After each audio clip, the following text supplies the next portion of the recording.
Hello friend, स्वागत है आपका अपने चैनल आज क्लास में। आज के इस वीडियो में मैट्रिक बोर्ड परीक्षा 2021 के लिए अर्थशास्त्र के 40 महत्वपूर्ण ऑब्जेक्टिव प्रश्न हम आपको बताएंगे, जो 2021 बोर्ड एग्जाम के लिए काफ़ी महत्वपूर्ण रहेगा।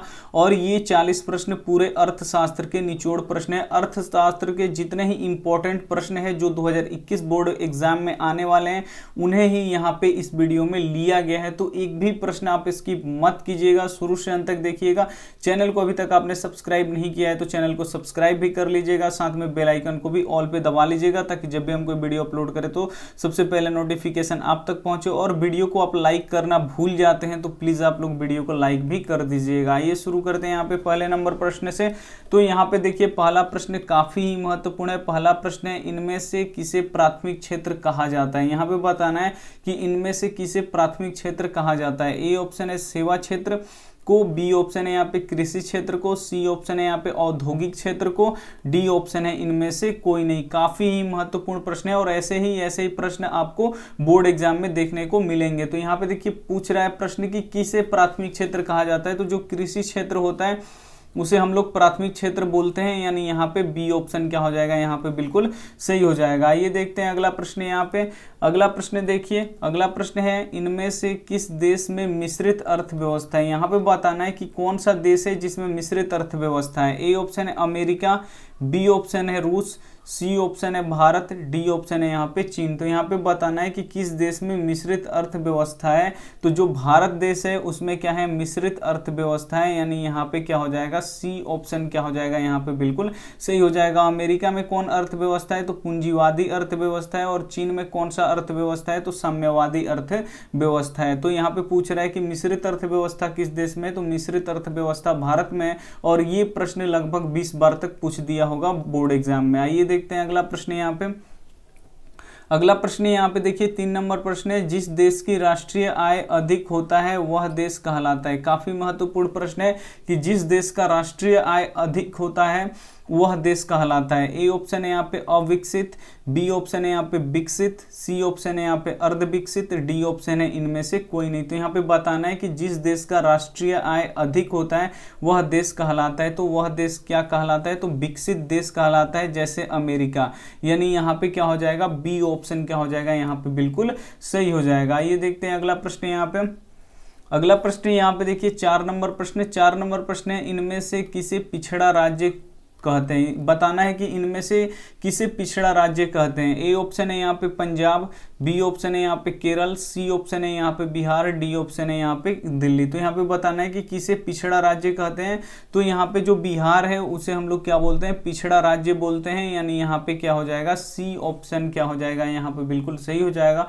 जो बिहार राज्य है वो क्या है, पिछड़ा राज्य है, यानी यहाँ पे सी ऑप्शन क्या हो जाएगा, यहाँ पे बिल्कुल सही हो जाएगा। ये देखते हैं अगला प्रश्न। यहाँ पे अगला प्रश्न है, यहाँ पे देखिए, शेयर बाजार का नियामक संस्था है। यहाँ पे बताना है कि शेयर बाजार का नियामक संस्था इनमें से कौन है। ए ऑप्शन है सिडबी, बी ऑप्शन है यहाँ पे सेबी, सी ऑप्शन है यहाँ पे आरबीआई, डी ऑप्शन है यहाँ पे स्टॉक एक्सचेंज।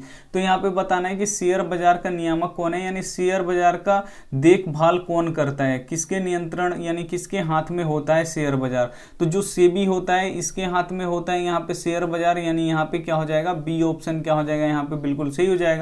शेयर बाजार का नियामक संस्था कौन है, तो सेबी है, यानी यहाँ पे बी ऑप्शन क्या हो जाएगा, यहाँ पे बिल्कुल सही हो जाएगा। ये देखते हैं अगला प्रश्न। यहाँ पे अगला प्रश्न यहाँ पे देखिए, 6 नंबर, काफी महत्वपूर्ण है। भारत के किस राज्य की प्रति व्यक्ति आय सबसे कम है। यहाँ पे बताना है कि भारत का वह कौन सा राज्य है जिसका प्रति व्यक्ति आय सबसे कम है। ए ऑप्शन है यहाँ पे गोवा, बी ऑप्शन है, ए ऑप्शन है यहाँ पे बिहार, बी ऑप्शन है यहाँ पे गोवा, सी ऑप्शन है यहाँ पे पंजाब, डी ऑप्शन है यहाँ पे हरियाणा। तो यहाँ पे बताना है कि किस राज्य का प्रति व्यक्ति आय सबसे कम है। तो जो बिहार राज्य है उसका प्रति व्यक्ति आय सबसे कम है। और सबसे अधिक किस राज्य का प्रति व्यक्ति आय है, तो जो गोवा राज्य है उसका प्रति व्यक्ति आय सबसे अधिक है। और बिहार राज्य का प्रति व्यक्ति आय सबसे क्या है, कम है, यानी यहाँ पे कम पूछा है। तो यहाँ पे बिहार क्या हो जाएगा, बिल्कुल सही हो जाएगा। ये देखते हैं अगला प्रश्न। यहाँ पे अगला प्रश्न यहाँ पे देखिए, 7 नंबर प्रश्न काफी महत्वपूर्ण है। निम्न में से कौन नीति आयोग का पदेन अध्यक्ष होता है। काफी महत्वपूर्ण प्रश्न है कि कौन नीति आयोग का पदेन अध्यक्ष होता है। ए ऑप्शन है प्रधानमंत्री, बी ऑप्शन है योजना मंत्री, सी ऑप्शन है यहाँ पे राष्ट्रपति, डी ऑप्शन है यहाँ पे मुख्यमंत्री। तो यहाँ पे बताना है कि नीति आयोग का पदेन अध्यक्ष कौन होता है, तो ये प्रधानमंत्री जी होते हैं, यानी यहाँ पे क्या हो जाएगा, ए ऑप्शन क्या हो जाएगा यहाँ पे बिल्कुल सही हो जाएगा। पहले नीति आयोग का नाम क्या था, योजना आयोग, लेकिन 2015 में इसका नाम बदल के क्या कर दिया गया, योजना आयोग का नाम बदल के नीति आयोग कर दिया गया।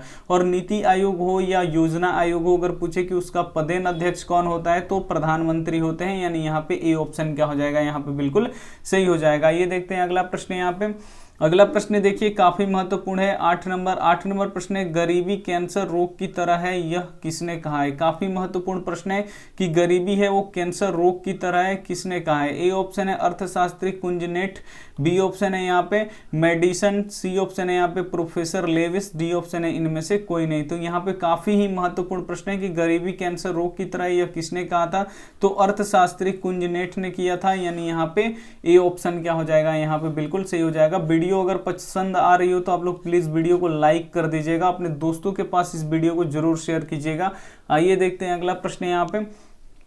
अगला प्रश्न यहाँ पे देखिए, बिहार में जीवन यापन का मुख्य साधन है। यहाँ पे बताना है कि बिहार में जीवन यापन का मुख्य साधन क्या है। ए ऑप्शन है कृषि, बी ऑप्शन है उद्योग, सी ऑप्शन है व्यापार, डी ऑप्शन है सभी। तो यहाँ पे बताना है कि बिहार में जीवन यापन अगर करना हो तो उसका मुख्य साधन क्या होगा।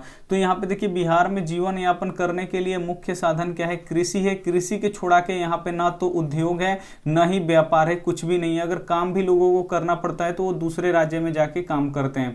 यानी यहाँ पे बिहार में जीवन यापन का मुख्य साधन क्या है, तो वो कृषि है, यानी यहाँ पे ए ऑप्शन क्या हो जाएगा यहाँ पे बिल्कुल सही हो जाएगा। आइए देखते हैं अगला प्रश्न यहाँ पे। अगला प्रश्न यहाँ पे देखिए 10 नंबर प्रश्न है, किस क्षेत्र को द्वितीय क्षेत्र कहा जाता है। काफी महत्वपूर्ण प्रश्न है। प्राथमिक क्षेत्र को कृषि होता है, वो प्राथमिक क्षेत्र होता है, लेकिन यहाँ पे पूछा है कि द्वितीय क्षेत्र अब किसे कहते हैं। तो यहाँ पे देख लीजिए, ए ऑप्शन है सेवा क्षेत्र, बी ऑप्शन है कृषि क्षेत्र, सी ऑप्शन है उद्योग क्षेत्र, डी ऑप्शन है इनमें से कोई नहीं। तो यहाँ पे बताना है कि किस क्षेत्र को द्वितीय क्षेत्र कहा जाता है। तो जो उद्योग होता है उसे हम लोग क्या बोलते हैं, द्वितीय क्षेत्र बोलते हैं, यानी यहाँ पे सी ऑप्शन क्या हो जाएगा यहाँ पे बिल्कुल सही हो जाएगा। जो कृषि क्षेत्र होता है वो प्राथमिक क्षेत्र होता है, और जो उद्योग क्षेत्र होता है वो क्या होता है, द्वितीय क्षेत्र होता है। आइए देखते हैं अगला प्रश्न यहाँ पे।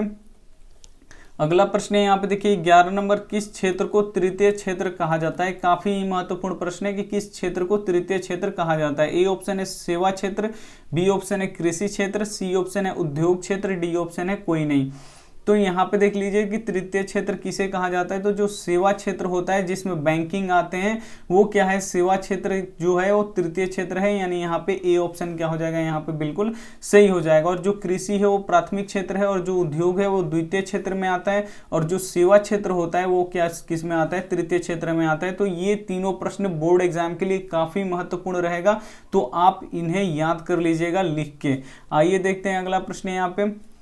अगला प्रश्न देखिए 12 नंबर प्रश्न यहाँ पे देखिए, आर्थिक विकास एवं मौद्रिक विकास एक दूसरे के होते हैं। ए ऑप्शन है पूरक, बी ऑप्शन है प्रतिरोधी, सी ऑप्शन है व्युत्क्रमानुपाती, डी ऑप्शन है समानुपाती। तो यहाँ पे बताना है कि आर्थिक विकास एवं मौद्रिक विकास एक दूसरे के क्या होते हैं, तो एक दूसरे के पूरक होते हैं, यानी यहाँ पे ए ऑप्शन क्या हो जाएगा यहाँ पे बिल्कुल सही हो जाएगा। अगर वीडियो को अभी तक आपने लाइक नहीं किया है तो प्लीज आप लोग वीडियो को लाइक कर दीजिए, आप ही लोगों के लिए इतना मेहनत होता है। आइए देखते हैं अगला प्रश्न यहाँ पे।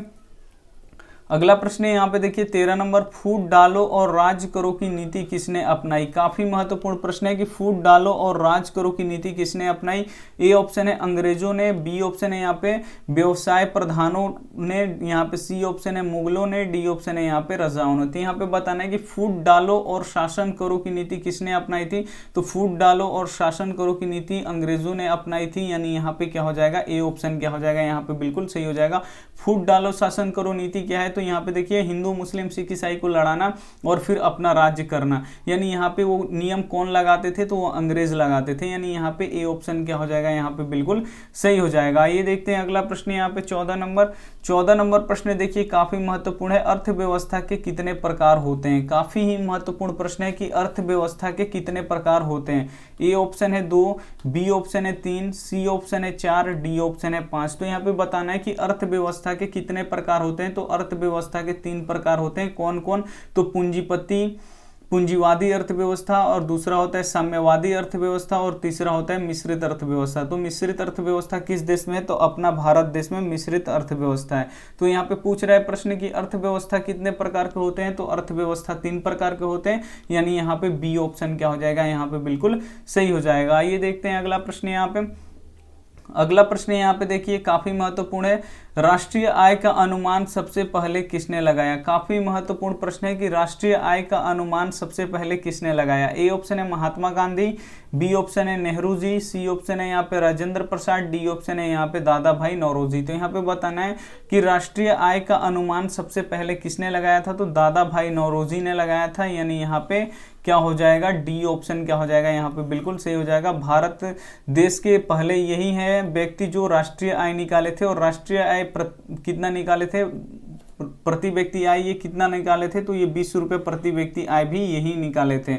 आइए देखते हैं अगला प्रश्न। यहाँ पे अगला प्रश्न यहाँ पे देखिए 16 नंबर, भारत की सर्वप्रथम अनुमानित प्रति व्यक्ति आय कितनी थी? यहाँ पे बताना है कि भारत की सर्वप्रथम अनुमानित प्रति व्यक्ति आय कितनी थी? ए ऑप्शन है 121 रुपया, बी ऑप्शन है यहाँ पे 21 रुपया, सी ऑप्शन 120 रुपया, डी ऑप्शन है 20 रुपया। तो यहाँ पे बताना है कि भारत की सर्वप्रथम अनुमानित प्रति व्यक्ति आय कितनी थी? तो ये 20 रुपये थी, और ये प्रति व्यक्ति आय किसने निकाला था? तो दादा भाई नौरोजी ने निकाला था, यानी यहाँ पे डी ऑप्शन क्या हो जाएगा? यहाँ पे बिल्कुल सही हो जाएगा। ये देखते हैं अगला प्रश्न। यहाँ पे अगला प्रश्न यहाँ पे देखिए 17 नंबर, प्लास्टिक मुद्रा है, इसमें से बताना है कि कौन प्लास्टिक मुद्रा है। ए ऑप्शन है एटीएम, बी ऑप्शन है ड्राफ्ट, सी ऑप्शन है यहाँ पे चेक, डी ऑप्शन है इनमें से तीनों। तो यहाँ पे बताना है कि कौन में एक प्लास्टिक मुद्रा है। तो जो एटीएम है वो क्या है? प्लास्टिक मुद्रा है, यानी यहाँ पे क्या हो जाएगा? ए ऑप्शन क्या हो जाएगा? यहाँ पे बिल्कुल सही हो जाएगा। ये देखते हैं अगला प्रश्न। यहाँ पे अगला प्रश्न यहाँ पे देखिए 18 नंबर, आधुनिक युग की प्रगति का श्रेय मुद्रा ही है, किसने कहा है? काफी महत्वपूर्ण प्रश्न है कि आधुनिक युग की प्रगति का श्रेय मुद्रा ही है, यह किसने कहा है? ए ऑप्शन है मार्शल का, बी ऑप्शन है यहाँ पे कैमरोन का, सी ऑप्शन है यहाँ पे न्यूटन का, डी ऑप्शन है यहाँ पे फ्राउथर का। तो यहाँ पे बताना है कि आधुनिक युग की प्रगति का श्रेय मुद्रा ही है, यह किसने कहा था? तो ये मार्शल ने कहा था, यानी यहाँ पे क्या हो जाएगा? ए ऑप्शन क्या हो जाएगा? यहाँ पे बिल्कुल सही हो जाएगा। काफी ही महत्वपूर्ण प्रश्न है। आइए देखते हैं अगला प्रश्न। यहाँ पे अगला प्रश्न यहाँ पे देखिए 19 नंबर, वस्तु विनिमय प्रणाली में विनिमय होता है। काफी महत्वपूर्ण प्रश्न है कि वस्तु विनिमय प्रणाली में किसका विनिमय होता है? ए ऑप्शन है वस्तु से वस्तु का, बी ऑप्शन है मुद्रा से वस्तु का, सी ऑप्शन है वस्तु से मुद्रा का, डी ऑप्शन है मुद्रा से मुद्रा का। तो यहाँ पे बताना है कि वस्तु विनिमय प्रणाली में क्या होता है? तो वस्तु विनिमय प्रणाली में वस्तु से वस्तु का खरीद बेच होता है, यानी वस्तु से वस्तु का विनिमय होता है, यानी यहाँ पे ए ऑप्शन क्या हो जाएगा? यहाँ पे बिल्कुल सही हो जाएगा। ये देखते हैं अगला प्रश्न। यहाँ पे अगला प्रश्न यहाँ पे देखिए 20 नंबर, एटीएम का विस्तृत रूप है। यहाँ पे बताना है कि एटीएम का विस्तृत रूप कौन सा है? ए ऑप्शन है यहाँ पे auto transfer machine, B option है यहाँ पे auto ticket machine, C option है यहाँ पे ऑटोमेटिक टेलर मशीन, यहाँ पे डी ऑप्शन है ऑटो ट्रांसिट मशीन। तो यहाँ पे बताना है कि एटीएम का विस्तृत रूप क्या है, यानी फुल फॉर्म क्या होता है। तो यहाँ पे देखिए अगर आपने चैनल को सब्सक्राइब नहीं किया है तो चैनल को सब्सक्राइब कर लीजिए, और ऐसे सब्सक्राइब करने के बाद साइड में ऐसे घंटी दिखाई दे रहा होगा तो इसको आप लोग दबा के ऑल पे कर लीजिएगा, ताकि जब भी हम कोई वीडियो अपलोड करें तो सबसे पहले नोटिफिकेशन आप तक पहुंचे। आप वीडियो को क्या कीजिए, शुरू से अंत तक देखिए, काफी फायदा होगा। तो यहाँ पे देखिए एटीएम का विस्तृत रूप पूछा है, तो एटीएम का विस्तृत रूप क्या होता है? ऑटोमेटिक टेलर मशीन होता है, यानी यहाँ पे क्या हो जाएगा? सी ऑप्शन क्या हो जाएगा? यहाँ पे बिल्कुल सही हो जाएगा। इसमें 24 घंटों तक आप पैसा रख सकते हैं और निकाल भी सकते हैं, दोनों काम होता है। तो ये भी प्रश्न पूछता है कि एटीएम में कितने घंटों तक यहाँ पे पैसे रखा और निकाला जा सकता है? तो 24 घंटा तक रखा और निकाला जा सकता है। और एटीएम का फुल फॉर्म क्या होता है? ऑटोमेटिक टेलर मशीन होता है, यानी यहाँ पे सी ऑप्शन क्या हो जाएगा? यहाँ पे बिल्कुल सही हो जाएगा। ये देखते हैं अगला प्रश्न। यहाँ पे 21 नंबर प्रश्न है। यहाँ पे मनुष्यों के आर्थिक जीवन में सबसे महत्वपूर्ण है। यहाँ पे बताना है कि मनुष्यों के जीवन में आर्थिक मतलब मनुष्यों के जीवन में सबसे अधिक महत्वपूर्ण क्या है? ए ऑप्शन है यहाँ पे जमीन, बी ऑप्शन है यहाँ पे खेतों के कागज, सी ऑप्शन है यहाँ पे मुद्रा, डी ऑप्शन है यहाँ पे मालगुजारी का रसीद। तो यहाँ पे बताना है कि मनुष्यों के आर्थिक जीवन में सबसे महत्वपूर्ण क्या है? तो मनुष्य के जीवन में आर्थिक सबसे महत्वपूर्ण है ये मुद्रा, यानी यहाँ पे सी ऑप्शन क्या हो जाएगा? यहाँ पे बिल्कुल सही हो जाएगा। ये देखते हैं अगला प्रश्न। यहाँ पे अगला प्रश्न यहाँ पे देखिए 22 नंबर, 1 रुपए का नोट जारी किया जाता है, मतलब यहाँ पे बताना है कि 1 रुपए का जो नोट होता है वो किसके द्वारा जारी किया जाता है। ए ऑप्शन है वित्त मंत्रालय के द्वारा, बी ऑप्शन है यहाँ पे रिजर्व बैंक ऑफ इंडिया के द्वारा, सी ऑप्शन है यहाँ पे बैंक ऑफ इंडिया के द्वारा, डी ऑप्शन है इनमें से कोई नहीं। तो यहाँ पे बताना है कि 1 रुपए का नोट कौन जारी करता है, और जो 1 रुपए से ज्यादा का नोट होता है तो रिजर्व बैंक ऑफ इंडिया वो करता है, लेकिन 1 रुपए का जो नोट होता है वो कौन जारी करता है, तो वो वित्त मंत्रालय के द्वारा किया जाता है। यानी यहाँ पे ए ऑप्शन क्या हो जाएगा, यहाँ पे बिल्कुल सही हो जाएगा। और जो 1 रुपए से अधिक के नोट होते हैं, 5 रुपया, 10 रुपया, 20 रुपया, 100 रुपया, 500 रुपया, वो नोट कौन जारी करता है, तो रिजर्व बैंक ऑफ इंडिया करता है। लेकिन जो 1 रुपए का नोट होता है वो कौन जारी करता है, वित्त मंत्रालय करता है। यानी यहाँ पे ए ऑप्शन क्या हो जाएगा, यहाँ पे बिल्कुल सही हो जाएगा। ये देखते हैं अगला प्रश्न। यहाँ पे अगला प्रश्न यहाँ पे देखिए, बांग्लादेश के किस व्यक्ति को नोबेल पुरस्कार से सम्मानित किया गया है। काफी महत्वपूर्ण प्रश्न है कि बांग्लादेश के किस व्यक्ति को नोबेल पुरस्कार से सम्मानित किया गया है। ए ऑप्शन है प्रोफेसर इकबाल, बी ऑप्शन है यहाँ पे प्रोफेसर यूनुस, सी ऑप्शन है यहाँ पे प्रोफेसर रहीम, डी ऑप्शन है यहाँ पे मोहम्मद शफीक। तो यहाँ पे बताना है कि बांग्लादेश के किस व्यक्ति को यहाँ पे नोबेल पुरस्कार से सम्मानित किया गया है, तो वो है प्रोफेसर यूनुस। इनको क्या किया गया है, नोबेल पुरस्कार से सम्मानित किया गया है। यानी यहाँ पे क्या हो जाएगा, बी ऑप्शन क्या हो जाएगा, यहाँ पे बिल्कुल सही हो जाएगा। ये देखते हैं अगला प्रश्न। यहाँ पे अगला प्रश्न यहाँ पे देखिए 24 नंबर प्रश्न है, भारतीय रिजर्व बैंक की स्थापना कब हुई थी। यहाँ पे बताना है कि भारतीय रिजर्व बैंक की स्थापना कब हुई थी। ए ऑप्शन है 1934, बी ऑप्शन है 1935, सी ऑप्शन है यहाँ पे 1948, डी ऑप्शन है यहाँ पे 1951। तो यहाँ पे बताना है कि भारतीय रिजर्व बैंक ऑफ इंडिया का स्थापना कब हुआ था, तो कब हुआ था, ये 1935 को हुआ था। यानी यहाँ पे क्या हो जाएगा, बी ऑप्शन क्या हो जाएगा, यहाँ पे बिल्कुल सही हो जाएगा। आइए देखते हैं अगला प्रश्न। यहाँ पे अगला प्रश्न यहाँ पे देखिए 25 नंबर प्रश्न काफी महत्वपूर्ण है। 25 नंबर प्रश्न है, दीर्घकालीन ऋण कौन प्रदान करता है। इसमें से बताना है कि कौन है जो दीर्घकालीन ऋण प्रदान करता है। ए ऑप्शन है कृषक महाजन, बी ऑप्शन है यहाँ पे प्राथमिक कृषि, सी ऑप्शन है यहाँ पे भूमि विकास बैंक, डी ऑप्शन है इनमें से कोई नहीं। तो यहाँ पे बताना है कि कौन दीर्घकालीन ऋण प्रदान करता है, तो जो भूमि विकास बैंक है वो क्या करता है, दीर्घकालीन ऋण प्रदान करता है। यानी यहाँ पे क्या हो जाएगा, सी ऑप्शन क्या हो जाएगा, यहाँ पे बिल्कुल सही हो जाएगा। ये देखते हैं अगला प्रश्न। यहाँ पे अगला प्रश्न देखिए 26 नंबर प्रश्न है, भारत का केंद्रीय बैंक कौन सा है। यहाँ पे बताना है कि भारत का केंद्रीय बैंक कौन सा है। ए ऑप्शन है Reserve Bank of India, B option है यहाँ पे क्षेत्रीय ग्रामीण बैंक, सी ऑप्शन है यहाँ पे state bank of India, D option है यहाँ पे पंजाब नेशनल बैंक। तो यहाँ पे बताना है कि भारत का केंद्रीय बैंक कौन सा है।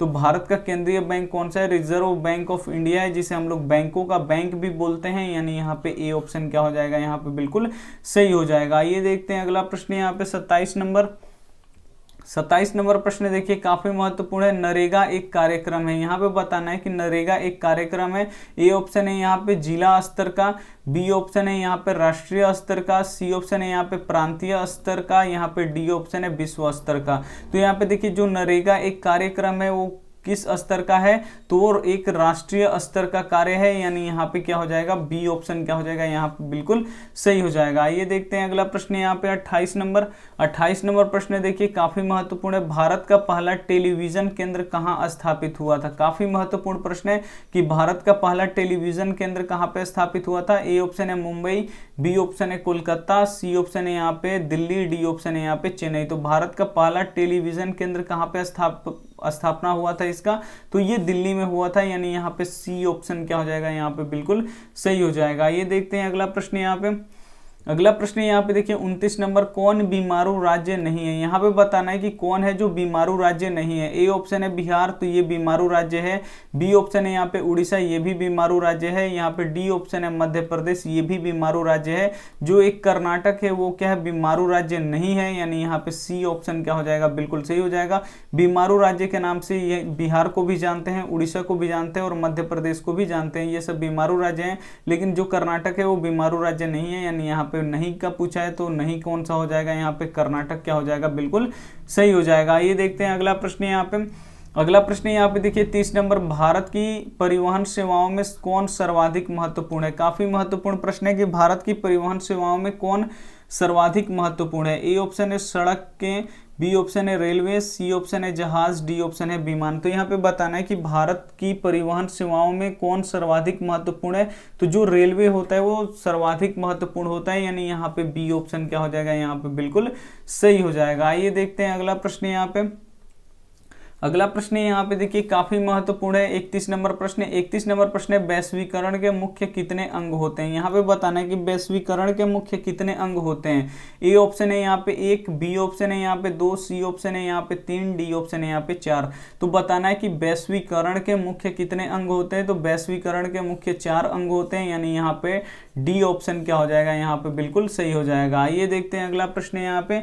अगला प्रश्न यहाँ पे देखिए 32 नंबर प्रश्न काफी महत्वपूर्ण है। इनमें से कौन बहुराष्ट्रीय कंपनी नहीं है। यहाँ पे बताना है कि कौन बहुराष्ट्रीय कंपनी नहीं है। बहुराष्ट्रीय कंपनी किसे कहते हैं, जिसका ब्रांच एक देश से अधिक देश में हो, उसे हम लोग बहुराष्ट्रीय कंपनी बोलते हैं। ए ऑप्शन है यहाँ पे फोर्ड। तो फोर्ड यहाँ पे देखिए इंडिया में है और विदेश के कई देशों में भी इसका कंपनी है, तो ये बहुराष्ट्रीय कंपनी हुई। सैमसंग देखिए इसका ब्रांच इंडिया में भी है और भी देशों में है, ये भी क्या हुई यहाँ पे बहुराष्ट्रीय कंपनी है। लेकिन पार्ले जी यहाँ पे देखिए जो पार्ले कंपनी है वो सिर्फ इंडिया में ही है, तो ये बहुराष्ट्रीय कंपनी नहीं होगा। यहाँ पे देखिए कोका कोला ये एक अमेरिकन कंपनी है, तो यहाँ पे देखिए अमेरिका में भी है, इंडिया में भी है, बांग्लादेश में भी है, चाइना में भी है, पाकिस्तान में भी है, तो ये सब क्या हो गए, बहुराष्ट्रीय कंपनियां हो गई। लेकिन जो पार्ले जी है वो सिर्फ इंडिया में, इंडिया की कंपनी है, यानी यहाँ पे सी ऑप्शन क्या हो जाएगा, बिल्कुल सही हो जाएगा। जो पार्ले जी है वो एक ही देश में है, बाकी ये तीनों जो है कंपनियां वो एक से अधिक देश में। तो जो एक कंपनियां एक से अधिक देश में होती हैं उसे हम लोग बहुराष्ट्रीय कंपनी बोलते हैं, और जो एक ही देश में होती है उसे हम लोग राष्ट्रीय कंपनी बोलते हैं। आइए देखते हैं अगला प्रश्न यहाँ पे।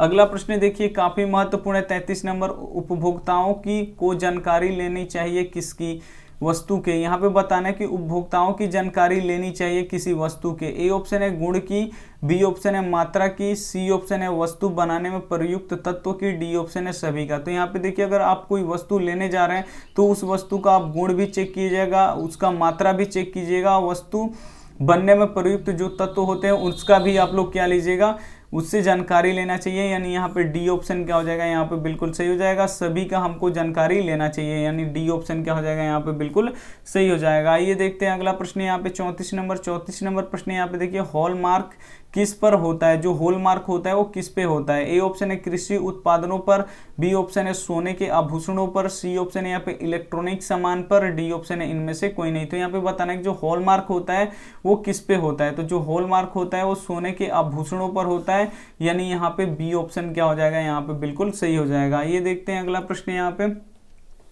अगला प्रश्न यहाँ पे देखिए 35 नंबर काफी महत्वपूर्ण है।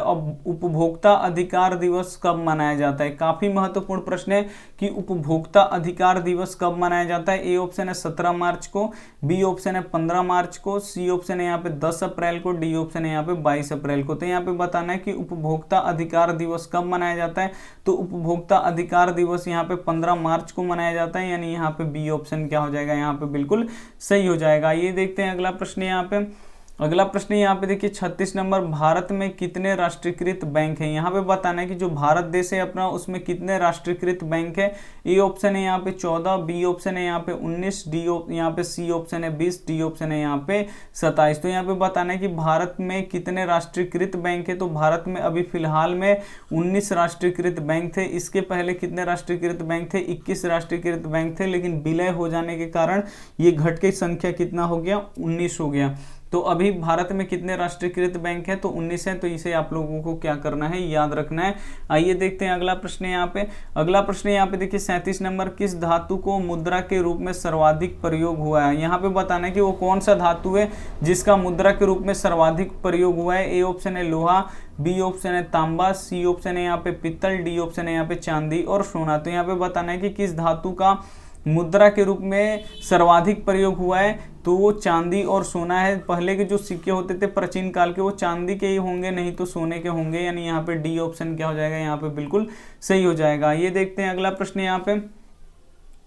अगला प्रश्न यहाँ पे देखिए 38 नंबर, आज भी ऋण प्राप्त करने के लिए सबसे लोकप्रिय स्रोत है। यहाँ पे बताना है कि आज भी अगर ऋण प्राप्त करना हो तो उसके लिए लोकप्रिय स्रोत क्या है। ए ऑप्शन है बैंक, बी ऑप्शन है रिश्तेदार, सी ऑप्शन है महाजन, डी ऑप्शन है घर वाले। तो यहाँ पे देखिए ऋण प्राप्त करने का आज भी लोकप्रिय साधन क्या है, तो जो महाजन होते हैं उससे ही क्या कर लिया जाता है, ऋण यानी कर्ज ले लिया जाता है, यानी यहाँ पे सी ऑप्शन क्या हो जाएगा, यहाँ पे बिल्कुल सही हो जाएगा। आइए देखते हैं अगला प्रश्न यहाँ पे। अगला प्रश्न यहाँ पे देखिए 39 नंबर, भारत में वित्तीय वर्ष कहा जाता है। यहाँ पे बताना है कि भारत में वित्तीय वर्ष किसे कहते हैं। ए ऑप्शन है 1 जनवरी से 31 दिसंबर, बी ऑप्शन यहाँ पे 1 जुलाई से 30 जून तक, सी ऑप्शन यहाँ पे 1 अप्रैल से 31 मार्च तक, डी ऑप्शन है 1 सितंबर से 31 मार्च तक। तो भारत में वित्तीय वर्ष कहा जाता है तो किसे कहा जाता है, 1 अप्रैल से 31 मार्च का जो डेट होता है वो वित्तीय वर्ष कहलाता है, यानी यहाँ पे सी ऑप्शन क्या हो जाएगा, यहाँ पे बिल्कुल सही हो जाएगा। ये देखते हैं अगला प्रश्न यहाँ पे। अगला प्रश्न यहाँ पे देखिए 40 नंबर प्रश्न है, रूस की मुद्रा है। यहाँ पे बताना है कि रूस की मुद्रा कौन है। ए ऑप्शन है रूबल, बी ऑप्शन है डॉलर, सी ऑप्शन है रियाल, डी ऑप्शन है यहाँ पे पौंड। तो यहाँ पे बताना है कि रूस की मुद्रा कौन सी है, तो यहाँ पे ए ऑप्शन क्या हो जाएगा, यहाँ पे बिल्कुल सही हो जाएगा। जो रूस की मुद्रा है वो क्या है, रूबल है, यानी यहाँ पे ए ऑप्शन क्या हो जाएगा, यहाँ पे बिल्कुल सही हो जाएगा। और ये रहा आज का होमवर्क प्रश्न, जिसका जवाब आपको कॉमेंट में क्या कर देना है, दे देना है। तो यहाँ पे देखिए किस राज्य की प्रति व्यक्ति आय अधिक है, यहाँ पे पूछ रहा है कि किस राज्य की प्रति व्यक्ति आय क्या है, अधिक है। ए ऑप्शन है बिहार, बी ऑप्शन है दिल्ली, सी ऑप्शन है हरियाणा, डी ऑप्शन है गोवा। तो आपको जो इसमें से ऑप्शन सही लगे आप हमें कमेंट किया कर दीजिएगा। वीडियो अगर अच्छी लगी हो तो आप लोग प्लीज़ लाइक करके जाइएगा, अपने दोस्तों के पास इस वीडियो को जरूर शेयर कीजिएगा। चैनल को अभी तक आपने सब्सक्राइब नहीं किया है तो चैनल को सब्सक्राइब कर लीजिएगा। थैंक यू फॉर वॉचिंग, मिलते हैं अगले वीडियो में, तब तक अपना ध्यान रखिए, टेक केयर, मन लगा के पढ़िए।